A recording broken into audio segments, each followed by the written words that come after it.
Ayan! Hello po, Your Honor! Lumaki ako sa farm. Again, good morning, good morning, good morning! Happy Monday again!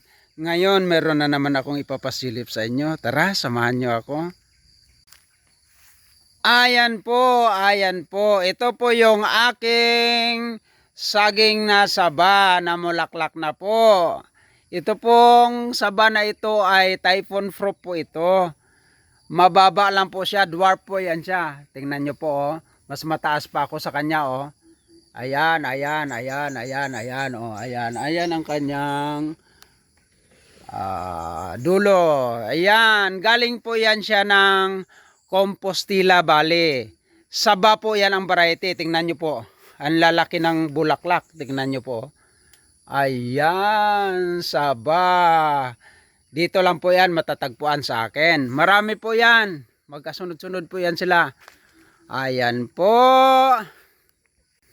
Ayan, ayan. May saba pa lang. Mas matangkad pa ako. 4 feet lang. Tapos ang laki ng puno. Dito lang yan sa akin farm.